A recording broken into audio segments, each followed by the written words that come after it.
निवेदन रही कि वर वधू के आशीर्वाद का मजा तो बहुत आई।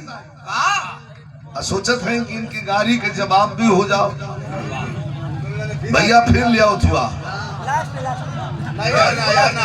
रिश्ता स्वर्ग में तय होला। यहाँ कोई चाहे कि रिश्ता जोड़ ले तो जोड़ नहीं सकत, आके चाहे कि ओके तोड़ दे तो तोड़ नहीं सकत। कैसे कैसे बड़े बड़े लोगन के हम ठेगुनिया के पंचायत करत देखले ना रख मेहरारू छाती पर चढ़ के रहल गई निक निक जाने के निकले पंचायत करत की ना रख ना रख बरात करे अल्लाह नजदीक बैठ जा।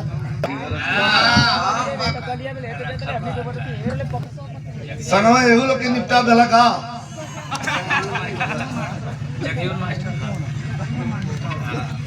जगजीवन मास्टर साहब भैया वर वधू के आशीर्वाद का बात हो जावा। रोशन बाबू आ जाओ। तभी कहानी का आनंद ले जाए भैया। भैया कैलाश पर्वत पर भगवान बैठल हो। अमोघ शक्ति है बिरहा हर जगह ना गावे का मौका मिला। कैलाश पर्वत पर भगवान बैठल हुआ। माता सती आवत हैं जात हैं आवत हैं जात हैं भुन भुन भुन भुन कैले हैं। एक बात बताई मर्द के गढ़े में भगवान की खाली 6 मिनट लगल। कितना लगल गुरु 6 मिनट। अब में हरारून के गढ़े में जान थोड़ा कितना लगल टाइम 6 दिन। तो से क्यों पूछा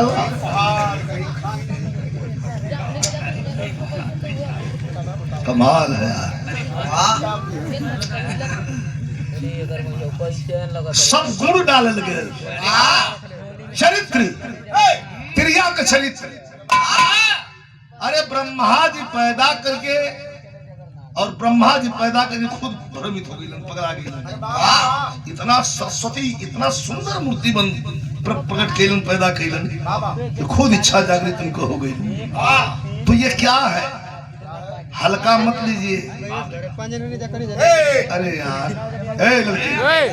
आस्ते से बतियाला बेटा यहाँ तक आवाज नहीं हो। सब पार्वती सॉरी माते वही पर्वत पे हर आवत है भगवान भोले शंकर का आधी आंख बंद है आधी आंख खुलल है। ध्यान मग्न हो कब्बे से अंगुरी पुटकावत है इनके तनी साखिया खोल देता था कुछ कही दिन से अतले भगवान भोलेनाथ का आंख खुल गई। नंदी महाराज सिंह से दरकच बहुत देरी से माता परेशान है आंख खोल जा प्रभु। लगल सिंह आंख खुल गई तकले और तो माता दौड़ लेन कहन की आज हमारे बाबू की हम यज्ञ चलबा ना का कहा कि न्योता आल निमंत्रण पत्र आल कहने हमार बाबू हुआ तो हमें निमंत्रण पत्र का मतलब है। हमार बाबू हुआ तो कहा तुहार बाबू हुआ हमार ससुर हुआ हम रोज जाई लेकिन जहिया विशेष कोनो कार्य रही वो दिन निमंत्रण पत्र का इंतजार हमके करे के चाहिए। अच्छा इतना घुमावा मत चल बाकी ना चल। भगवान भोलेनाथ कहला कि ना कतब हमके आदेश ना कहा तो आदेश तुम्हार माई बाबू तो कहने होता निमंत्रण से का मतलब तू जा। माता सती चल तो दहली लेकिन रास्ता में जब चलली तब मन में क्रोध का फुब्बार उठा लगल कि हमार बाबू एक ठे कार्ड एक ठे निमंत्रण पढ़ एक ठे हरदी उनके नहीं मिलल जो हमारे स्वामी के भेज देता कैलाश पर। प्रजापति दक्ष सती के पिता यज्ञ करवावत हों सब बैठल है। एक तरफ ब्रह्मा जी एक तरफ विष्णु जी सातों सप्तऋषि देवी देवता एकदम धुआं आकाश में उड़त हो। खाली भोलेनाथ ना हुआ जाके माता सती की आंख से आग निकले लगल। क्रोध में जाके बाबूजी के सामने खड़ा भेलिन स्वाहा वही में फेंकत हुआ कहा बेटी आ गई स्वाहा पगला ना लो स्वाहा ज्यादा ना ले लू ठीक करू स्वाहा आ जा तो भूत प्रेत में नचा देत स्वाहा पूरा जगह नष्ट कर देत स्वाहा। पहले सती माता कहले कि बाबूजी हमरे पति का अपमान कह के आप ठीक ना कैला। करे चला चला और जाके अपने हाँ माता जी से जाके मिला। बिल्कुल बात मत करा बढ़िया कहलू ना ले लू है आवत यही में भूत प्रेत छोड़ दे कुछ जगह विध्वंस हो जा। जबकि नारद जी 5 बार कहलन, परम पिता ब्रह्मा जी कहलन और विष्णु जी भी कहलन कि कहा है त्रिपुरारी कारे तोड़ अपन काम करा भूलवा देलन दक्ष आवत हुई है भूलवा देलन दक्ष की आवत हुई है। करण जब हमारे पिता का अपमान कर दिला अब एकर कीमत चुकावे के पड़ी राजा दक्ष अपने बिटिया को तकलन कहन कि होश हो के बात करा का कीमत चुकाई कहे जगिए के नष्ट कर दी। ओ यज्ञ कैसन होत रहल ये संसार के कल्याण बदे जग होत रहल। आके बैठ जाए यार ए भैया बैठ जाए यार।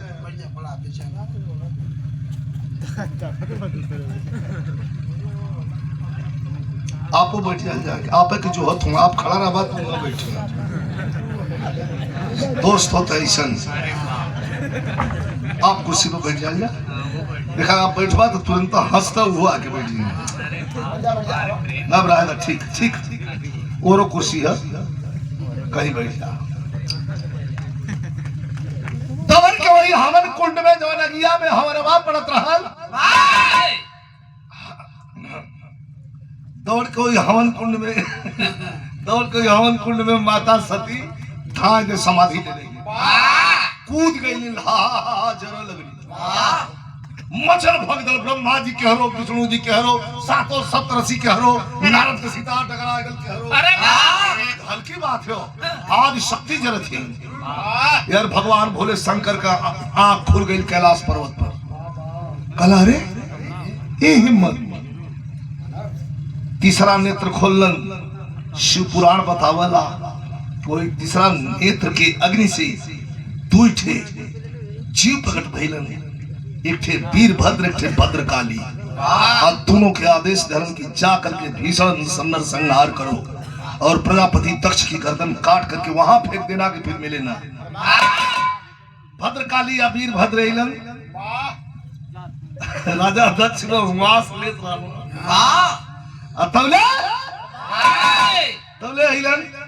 तलवार लेके हाथ में खड़ग लेके अब तार तार तार तार काटे शुरू कइलन। प्रजापति दक्ष का गर्दन काट के अब वही हवन कुंड में लाते से दबा दहलन वीरभद्र धड़ गिरल है। यज्ञ होना जरूरी है। त्राही त्राही मच गल धरती डोले लगल कि जगिया अधूरा हो और जगिया पूरा कैसे होई जगिया पूरा करा बदे प्रजापति दक्ष के जिंदा करा के पड़ी पूरिया ना हो कैसे। तो आप लोग देख रहे हैं कैलेंडर में बकरा का मूड़ी काट के दक्ष पर जोड़ के और उनके जिंदा कैल गल और जग पूरा भइल। लेकिन माता सती के वियोग में प्रेम हो तो ऐसा आजो काल प्रेम हो। कुछ आदमी ऐसा हो नियम से साझ की जाई है दो ठेली है एक ठे वही जो मार दिया खड़ा पाकिट में धर के घर आके खूब आराम से महाराज से कहें कि तनी प्याज काट के लिए अरे कहीं की प्याज तो ना तब लहसुनवा काट देते अपन काट कूट के खाए पी के अभी में तनी मनी बात कह पड़ी सब्जी बढ़िया ना बनल बा मसलदार चाहत है भाई के लेले के बाद तो चटक मटक चाहला और संजोग से मेहरारू बना देले करैली डाल के एक मुख कहतो करे तो के रोज रोज करैली कौन तो के देला रे देखा झगड़ा रोपत हूं हाथ गोड़ चलई हां मन करते दो तीन फाइट खींच दी हां मैंने जाने मेहरारू के मुंह तो फूलल बा तो वो पीले का का मतलब वाह पीना इहो निकलल समुद्र मथन से कर नाम हरस बामुड़ी। इसका नाम क्या है हाँ तो एके दवाई मत तनी मनी लहल जला अब ढकेल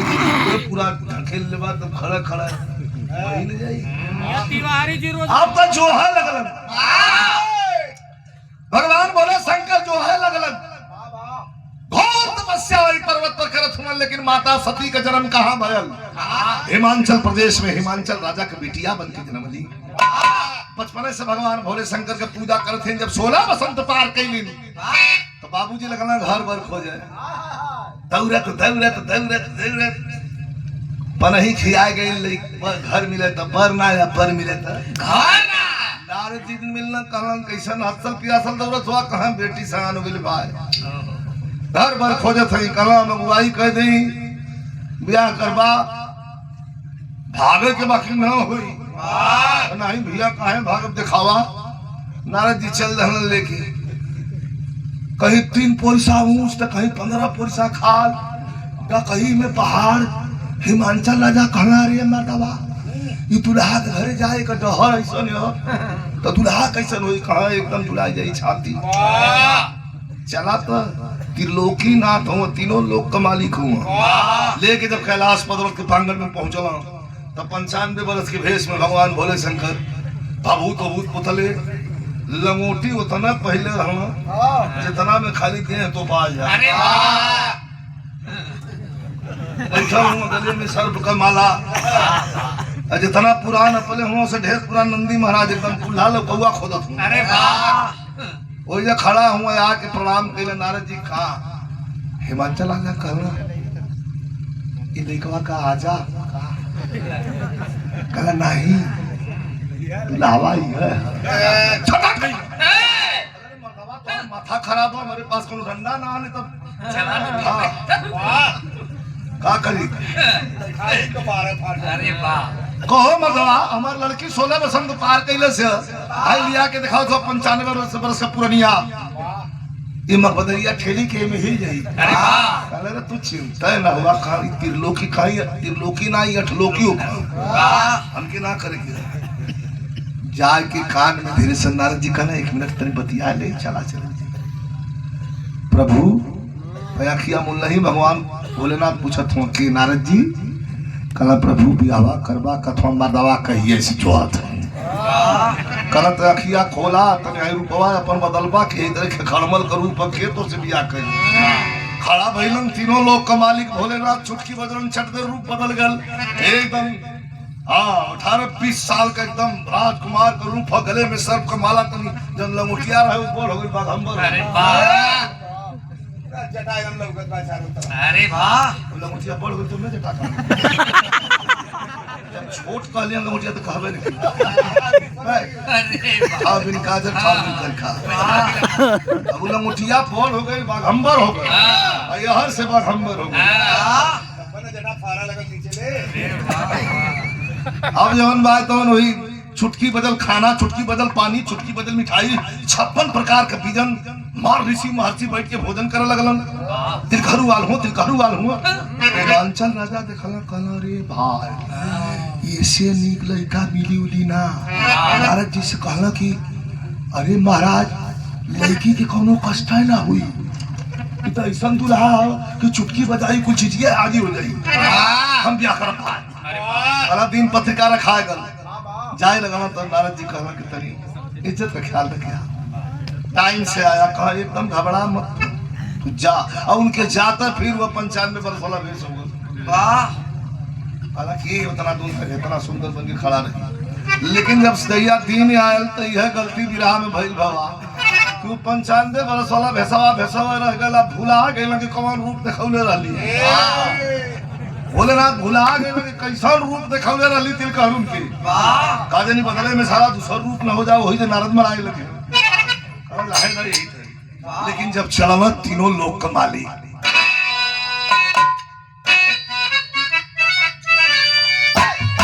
कहीं भूत चिल्लात हूँ अच्छा कहीं भूत कहीं प्रेत कहीं चुरैन डाइन गोजर बिच्छू बिस्खोपड़ा छोला के मुंह फैला देला कल इनो कुछ नहीं हल्ला लेके धरला कान में चलल हैं कैसी के ससुरिया अरे ससुरिया चले भोला धीरे धीरे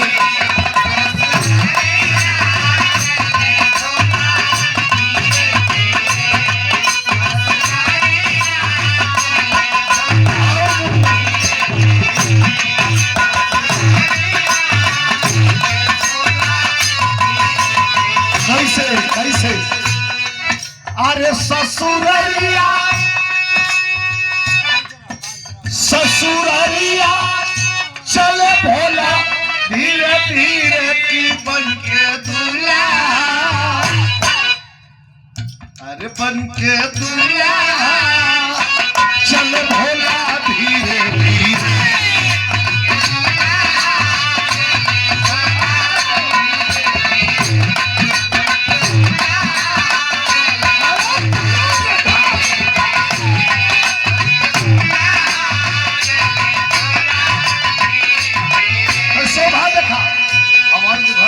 चले तो लड़का के पट दिन तनी सा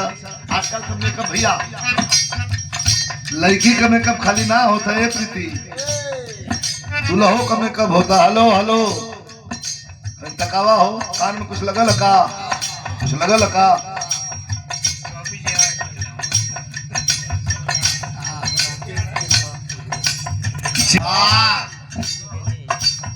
और 200 रुपए का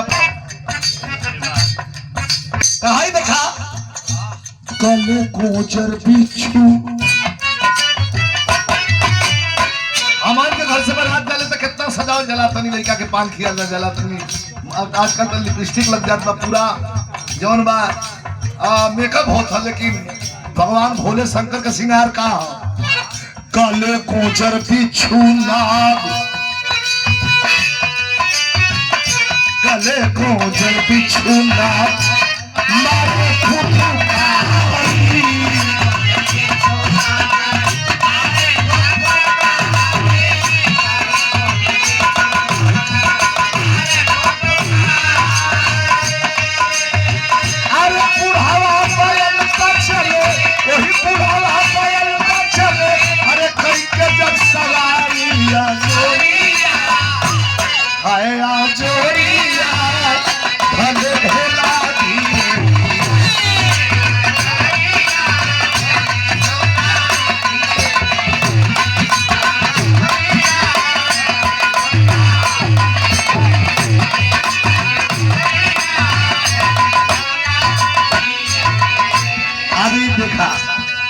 वही 95 वर्ष वाला भेष में झोला कान में टंगला बुढ़वा बैल पर बैठला चलते चलते चलते चलते चलते चलते चलते ससुराल में हिमाचल प्रदेश में पहुंचला कब रात को 11:30 बजे तकाई होत बा के रे यार बरसिया ना आई हो नारद जी के पकड़ के सौधाई के छोड़ अरे मतवा कैसा न बुआई कैला तू अगुआ का बड़ी दुर्दशा होकर लेकिन पहुंचल जब बारात तब गांव के बाहर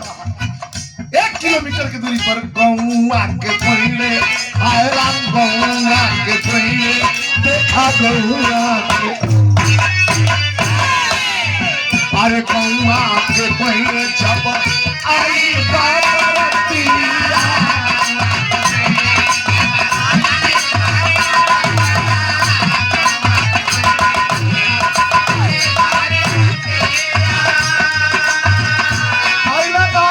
पेड़ के नीचे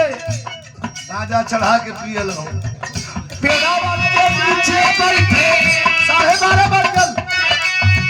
यारारू लड़का सुनता लगलन अभी होगल की लगा था कि दुल्हा भूला गयल पेड़ा वाले के नीचे बैठे बदल के सुनिया मस्करिया हाय हाय मस्करिया पहले होला धीरे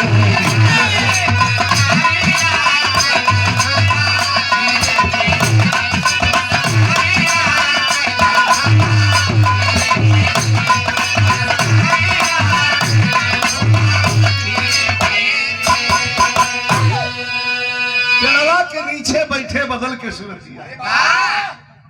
ओए पेड़ के नीचे बैठ गइलन गांजा पिए लगलन कि कोनो बोलावे ना आई कहो नंदी महाराज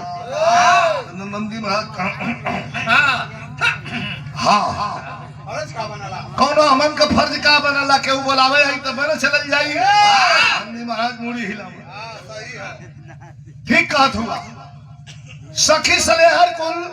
अच्छा एक चीज देखले हुआ आप लोग कि मेहरारू और लड़का दोनों जन हतन दुल्हा देखा के बड़ा चोट करल। गौरा महारानी का 4 गो सहेली निकल गई घर के पिछवाड़े से पीछे वाले दरवाजे से ये सखी तनी सिवान का हवा ले हल जा कि सखा आल हो कि ना। आज कोई पेड़ के नीचे जब देखली तो बूढ़ बल बनले बा गांजा अपने मन को घिंचत हो पूछे लगल कि कहो बुढ़ऊ यार को बारात देखला है सीलम पर से मुंह हटल में बिगड़ गए कलो रे दिमाग खराब बका रे हम बुढ़ऊ हैं कहा तब का हुआ कहा अरे वाह ये थोड़ी धर के झोंक दे यहाँ तर्ज लग गई बुल्लू सारे तर्ज के बड़ा बढ़िया गाँव मास्टर वाह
सखी भगवान भोले शंकर से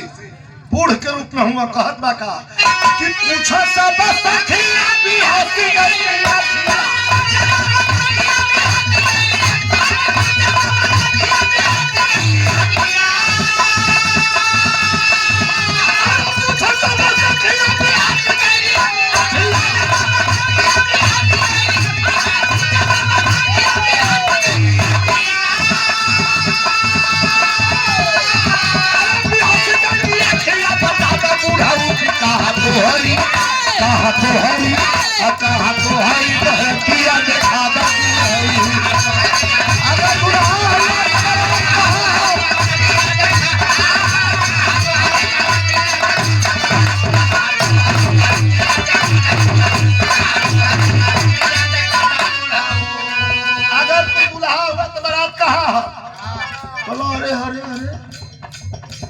झोला में बारात सी बतानी बतला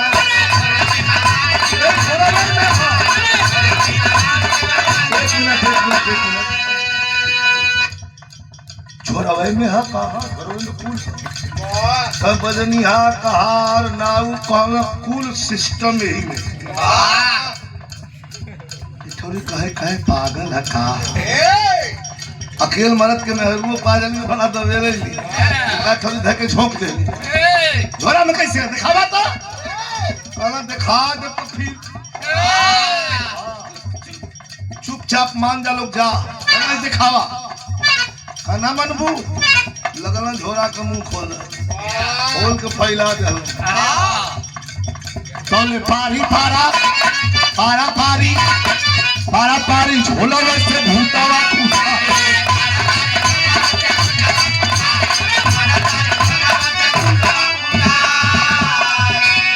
छोरा का मुंह खोलना खाली आवाज देना चल भैया पहला हाजिर धड़ाम देख छोरा कूदल ही में से वो गिरल तो इतना बड़ा रहल उ लगल पढ़ लगल फूल समय हो गल ढांचा तो कर दिमिया के बाद लेकिन ओकरे मुड़िए ना 4-5 ठे हाथ घुमौल से वैसे ऐसे ये लोग का हालत कहा जम गई है।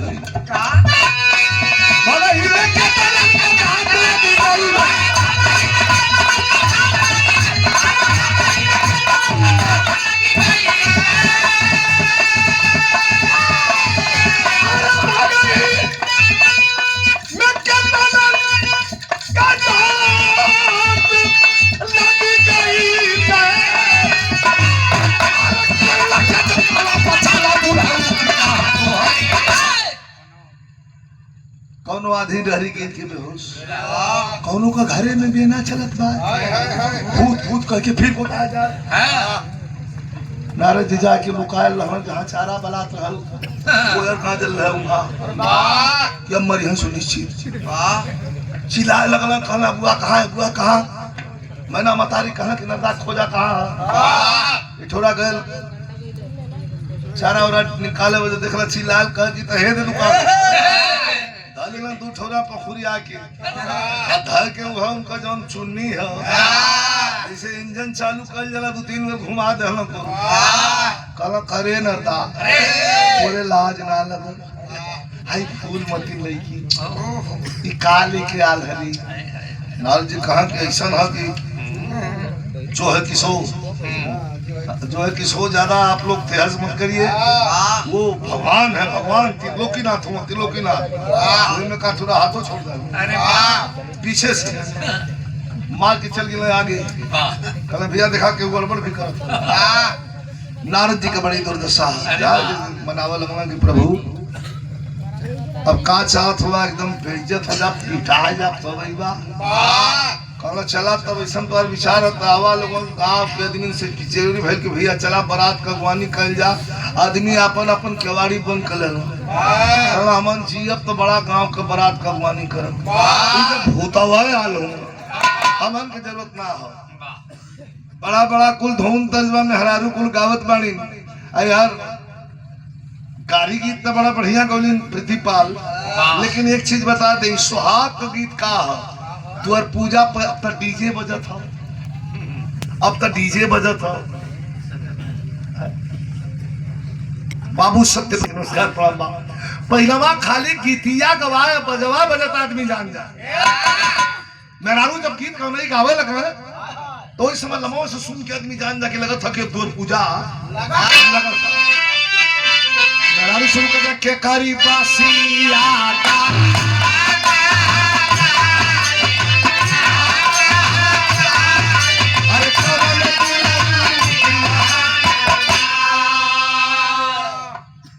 छोटी गैला खोल छा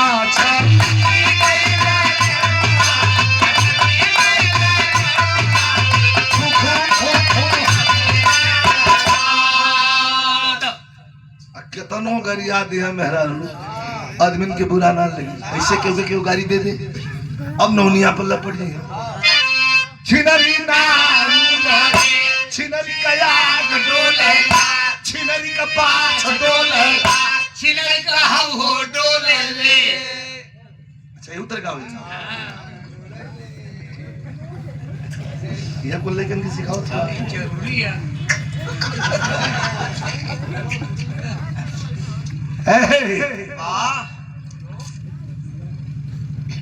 लेके बाजार धड़बड़ बजे लगल बुढ़वा बैल पर से उतर गई ना अब ही रूपवा ना बदल तो नारद जी करवा ना कहा रूपवा कहा लम्बी कहा रूपवा तो प्रधान मार देले से खिला नारद जी आके लम्बे खड़ा है ना खड़ा अब बिना पिटैले यहाँ से हमार माटी जाई हम जानत वो यह कुल तो वही तब तोर पूजा लगल है। अब घरे में मेहरारू लड़का केवाड़ी बंद कैले हुआ के परिचय जाई नौनिया कहे खबरदार हम मत कहा मत छोरी कलश के नेक नाले बिका तेरा तजरत नौ धलस 10 गाड़ी जो के ऐसा तो के बादशाह था नौनिया गरियावत पर रंगुआ के कि तो गला चल घरे चल तो बताओ थे तो के यार आ के जब बात तो एक बेर खाली टीका लगौलस जहां 5 बेर टीका की एक बेर खाली है खैलर उठा के उनके ऊपर घुमा के अजाय रहल तो ख्याल पर नौनिया कहत है कि हमार नेक होला कहला रे भाई नाराज मत होखा तो निक लिया ले झोरी में हाथ डालन चमचमात हीरा नौनिया के हाथ धलन गिरन ई देखा ही के पागल है तो हीरा दे देला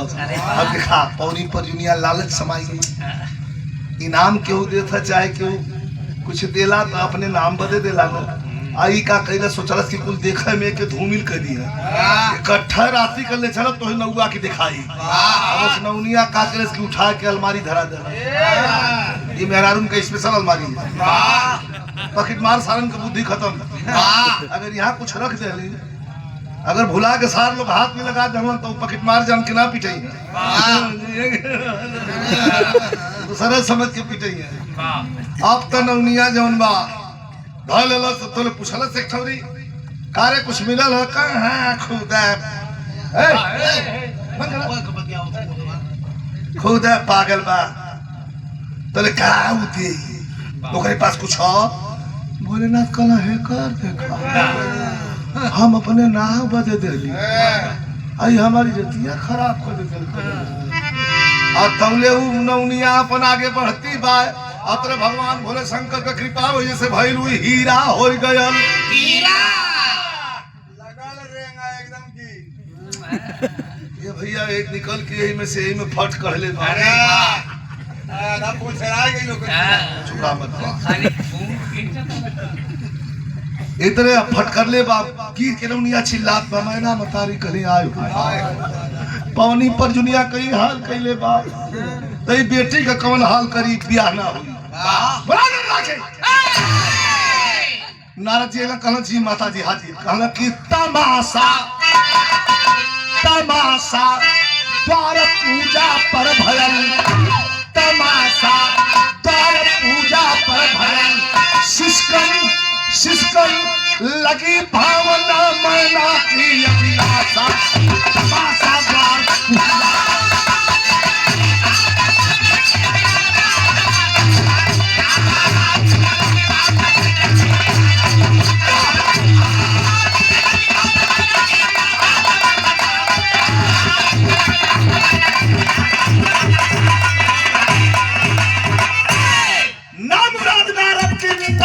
करती पीठ का बात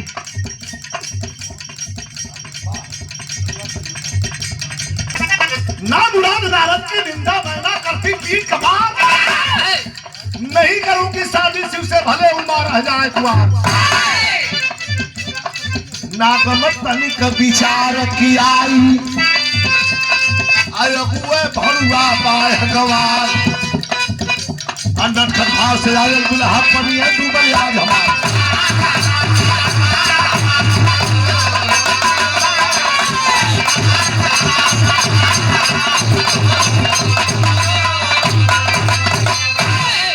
बतारी सुना देली नारद जी से कहली कदा जैसे आयल हो लौट जा हम ना चाहते हैं कोई लफड़ा यहाँ हो जाके नारद जी और आशा चेहरा कलम प्रभु कल का हो हालचाल कल के चले के घरे का कैसा कल पाँव पूजे के बोलो हम कुल पीठ पूजी है मरी है बहुत मार हम तो पिटा चुके अरे वाह बात पार अरे अरे अरे बाबा अरे बाबा ऐसा कैसे हो जाई ऐसे कैसे मारते हैं लोग बुला चल के हम कोनो मदारी है ऊपर से अपन रूप बदल दे हिमांचल राजा की पकड़ के नारद जी कहला कि एक बार तो हूँ चल के तनी चिरौरी रड़ी कटा हिमांचल राजा कान खुलवाओ तो ना कान खुल अब इज्जत तो हमार चल गई प्रभु हंसा लगला भोलेनाथ कहला का चल गई कहला भर द्वारे ढोला माकर सियार कुकुर लोमड़ और भूत प्रेत घर भर के केवाड़ी बंद के उतर रात के आज दू छोरन के है बैठोले वा खाए बदे ये सधवा का बैठल हो भोसड़ी वाला उठे के तैयार ना खाना कुल हमार खत्म हो गल सरकार बड़ा खींचना सुख सनीचर ये तू ही मिला जानो तुम खाली खाना पर कुल उन के खाना में खाली चाहता है जब खाली जात हूं दूरमा तो खाली ऐसे ऐसे करता हूं कला अमन बड़ा परेशान है नाच बहुत बेइज्जत हमन लेकिन कौने रूप में कहलन अब लग गई तर्ज माता बहन लोग गावेली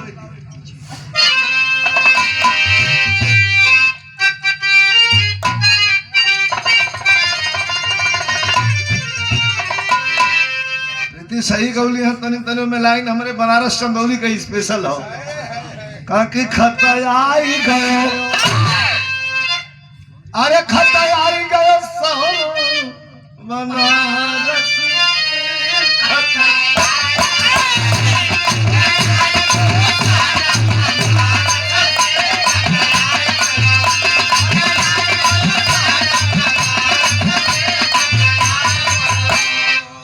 खत लिखला कि ना लिखला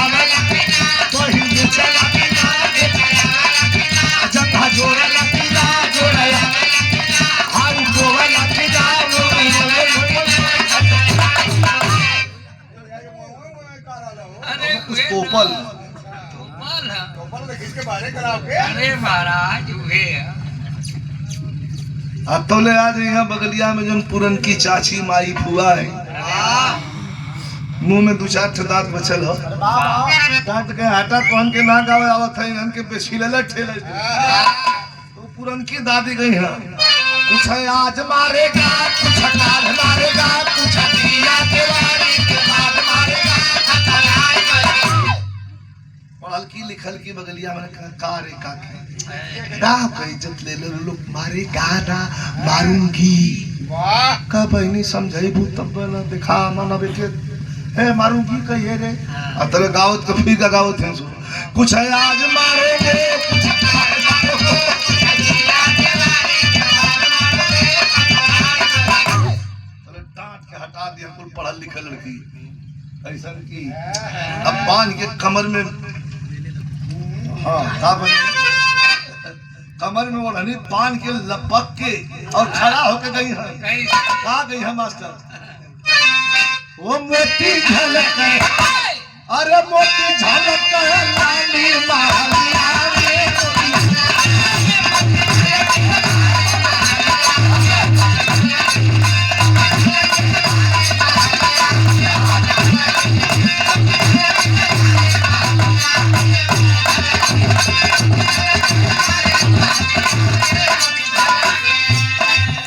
माई डियर कम तू ही इंग्लिश गावेली ओ माई डियर कम तू ही ओ पे लहंगा सट दी दो समय लगेगा 24 मोती झलक लाली महलिया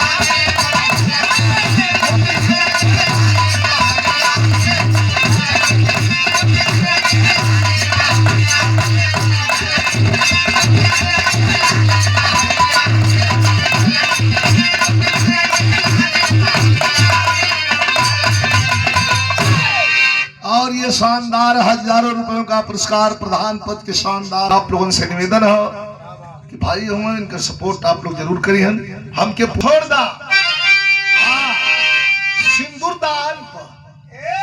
सिंदूर दान पे कवि जी का लिखल गीत बा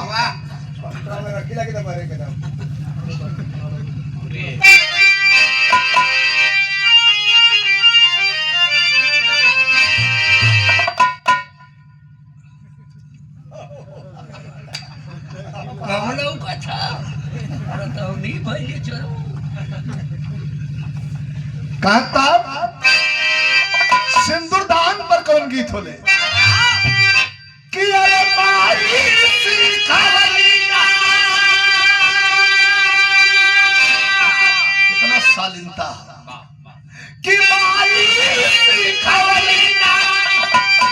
अरे सहुरवा जनावा अरे सहुरवा जनावा अरे सनुरावा हो दुल्हा धीरे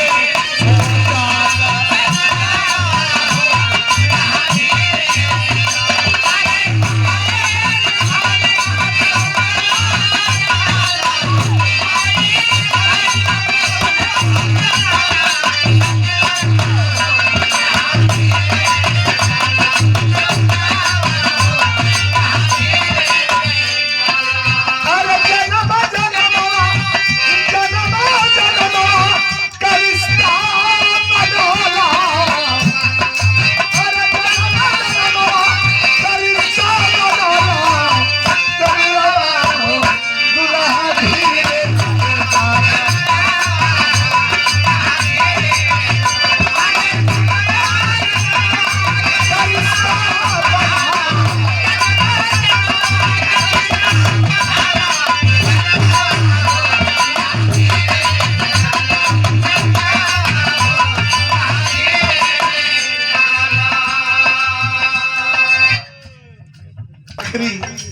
क्लाइमेक्स की ओर मतलब निचोड़ की तरफ जा रहा बा।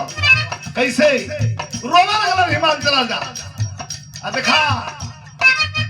लोग कहला कि लड़की के बाप भवन इनके तले लटक के रहे के चाहिए, खबरदार।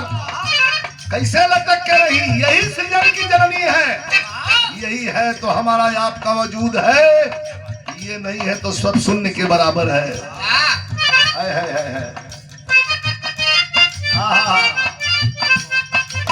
हिमांचल राजा जाकर रोत हूँ का कर किस सभावा में डूबल, सभावा में डूबल चले हमारी पगड़िया। अरे सभावा में डूबल चले हमारी पगड़िया, पगड़िया हो नाथ हमारी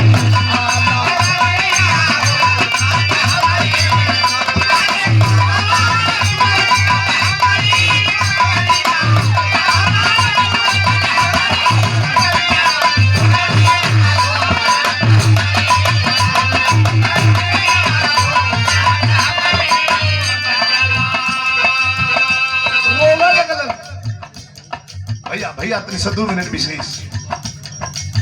रूपवा देखाए खड़ा काहे रोवत हुआ?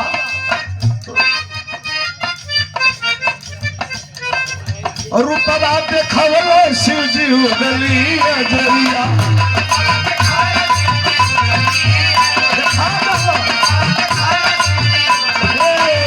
रूपवा देखावलो शिव जी उगली अजरिया। अजा भूत परे चुड़ैन डाइन और ये भाव पर आयु हो रिश्ते की मधुरता बनी रहे पर वधु की जोड़ी बरकरार रहे। रूपवा देखावले शिव जी अरे उगली अजरिया, अरे लगली बरतिया में देवतन का कटिया।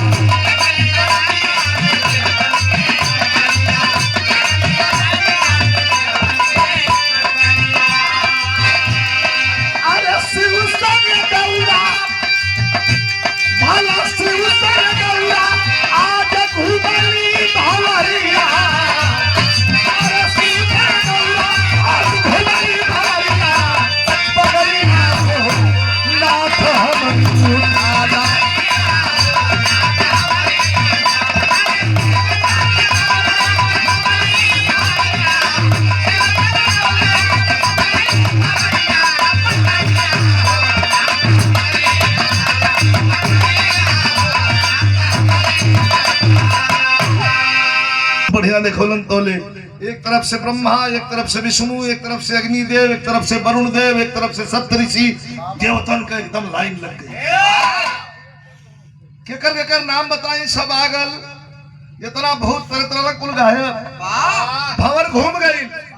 अब चलली ससुराल में भी रहा हमार 3 मिनट और है, लेकिन विशेष हो कैसे चलेनी मास्टर?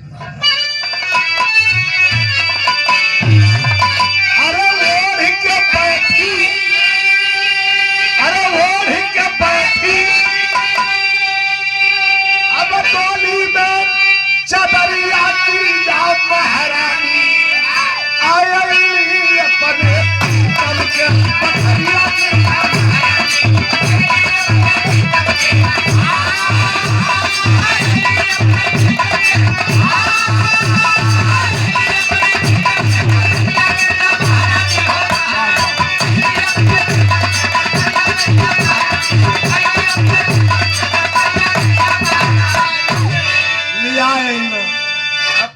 मजा यहाँ बहुत बढ़िया गढ़ही है, वही के ऊपर एक थे वही में ले जाके बैठा दे। अब मुस्कियात डमरू बजावत निकलना, शेषनाथ भक्त वही जब बैठल कहना ये भक्त कहना हाँ सरकार कहे माता जी का अपने ध्यान रखिया तनी हम अब्बा आवत है 2-3 घंटा में। कहा सरकार 2-3 घंटा तो और बहुत ज्यादा होला, तनी जल्दी है। तो कितना दिन नदारत हो मास्टर? क्या 3 महीना 17 दिन, अरे 3 महीना 17 दिन तक शिव जी का घर यही रहे हो। आ तब तक गिरिजादी के भैया सारनाथ जी आइए हो। 3 महीना 17 दिन तक लापता हुआ। 3 महीना 17वां दिन शंकर भगवान का साला आ गौरा महारानी का भैया बहन बेटी के खबर लेवा आदमी जाला। अइला आके रोए के जब छुपैलिन तब पूछला का रे बहनिया का हालचाल का भैया कोई ठीक है। अरे वो कहा हुआ पागल राम। गौरा महारानी कभी पागल राम तो जहिया सहम लिया के आल हो तहिया से पागल राम हो आए ऐसा कहा भैया चल चल चल चल कौन बहन बेटी कही कि हम लोग जा चल चल चल चल चल चल चल चल ये पागल सारे की हम तो गुजारा न हुई। उठा सब सामान गौरा महारानी के लिया के संग चल गए। चल रहना तोले छान भांग का गोला होके मस्ती में बम भोला कमरू बजावत आके पहुंच गए। पूछलन शेषनाथ से कहा राजा कहना वा महाराजा कर अरे मजे में हुआ न कहला हम मजे में है तू अपन मजा देखला कह कैसन कह आपका साला आल बहुत गाली गलौज कहना कहला का कतरो ना कहला ना लिया के चल गई ना। अरे ओकर ही हिम्मत कैसे लिया के चल गल कहाँ चल गई ना। अब तो के कहना कह दिया पगला लौकी मन तो गोड़ काट ले। भगवान भोले शंकर नंदी महाराज की ओर तकला महाराज नंदी महाराज लगना खूर से माटी फेंक कहना महाराज यही लगले पैठा आयो अधर डहरी धर ले जाने तो परक जाई तोर मजा खराब कर। अरे जब मन के तब आई लिया के चल जाई ऐसे मास्टर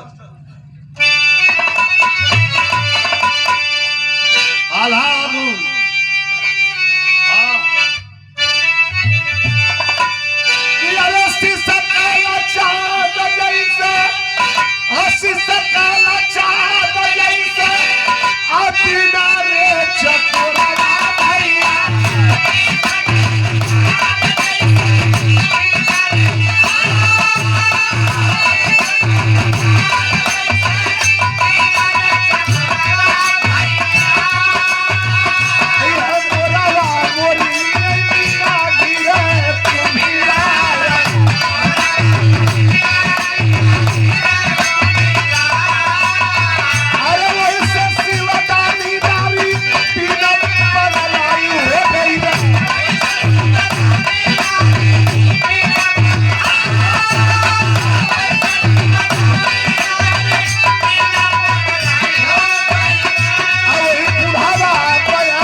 तन मेरी छाला लपेट ले हूँ नीचे लंगोटी भी ना हो कवर के चहलो तो रही आगे जाके मृग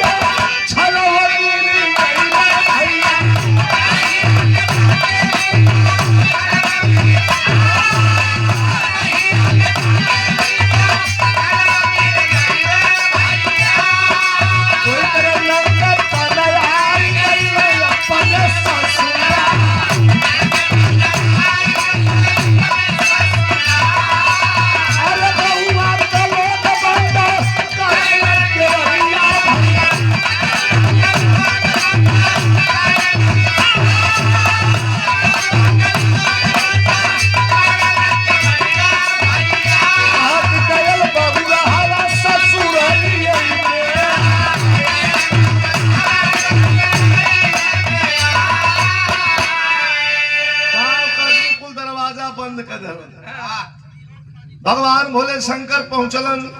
जब जाके हिमांचल राजा के दरवाजे पर बुढ़वा बैल पर से उतरल चहलो तो टांग धक दे खुल गई नीचे तकलो तो निराधार वृक्षाला गिर गल कहला बढ़िया हो गया लिया के चली लहन के पता चल जाए गुजारा हुई की ललकारे साना आ रहा पहला खबर उठौले रहला पानी पिए जात रहा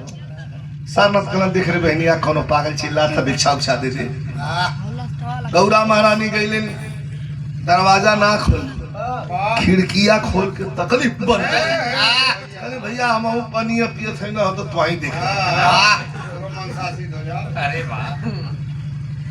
इतना चिल्ला दहलन ये अलगे चिल्लात हुआ कुकुर अलगे बोलत हुआ खोल दहलन केवाड़ी सारना डमरू डम डम डम डम डम रात रात में खेला कुकुर गांव छोड़ दे बस अरे भागत हो के अब तो निकल के सारनाथ है ना तो पहले हाली हाली हाली हाली पहले गई आज जब जाके करीब से देखत हो तो पीछे हटल हीरो जाके दरवाजा बंद करके कहला करे बहनिया वह है कि वही का डिजाइन का दूसरा है गौरा महारानी कहली कि भैया वह हुआ लेकिन इस समय बहुत क्रोधित हुआ अच्छा अच्छा ढेर क्रोध में होला तो करधन तक फेंक देना का भैया अब जैसे होकर पहुंच मनी बा अयर कैला का भगवान भोले शंकर वह जटावा ऊपर पटका धरती के ऊपर भैया जटावा ऊपर पटका धरती के ऊपर भैया अग्नि का ज्वाला भैया भैया 107 लिंग का प्रभु हो गया चला ए भैया 107 लिंग का प्रभु हो गया अरे 107 भगमाता के कहिया अब होया जे धरती पर हो गए पूजनिया भैया होया जे धरती पर हो गए अरे हर हर महादेव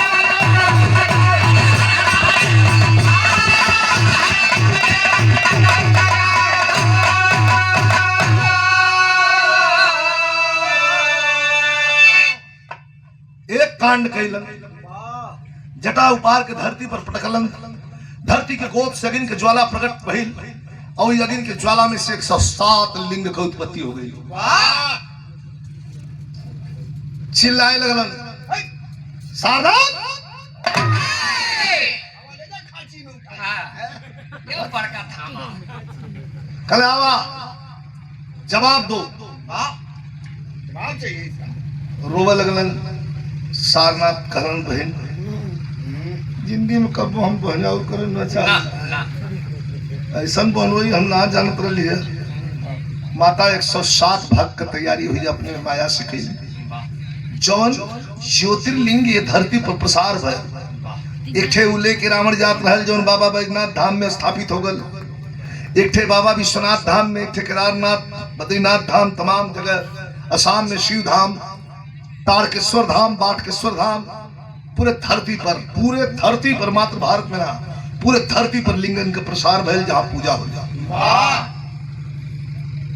पकड़ के कलाई ऐसे आंख मुल्ले लिए ना काला किला लिया के जा आँखिया खोला देख ला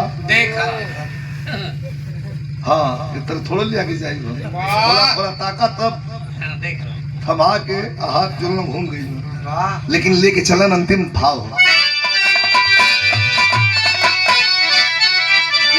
पूरा भैली अरे शिवदानी के दिल का साधना के चलती अरे चलती अब ही गई अग्निया बधाया लक्ष्मण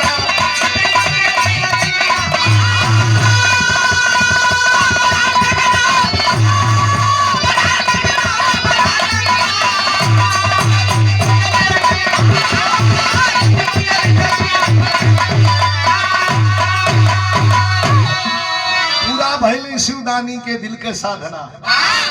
जलती बुझ गई अग्निया बन्हायल कंगना हरि अनंत हरि कथा अनंता कह गए कुल बिहारी स्वर्ग चंद का कवि बच्चन जीवन तमाशा द्वार पूजा पर विजयी प्यारे लाल के पौरा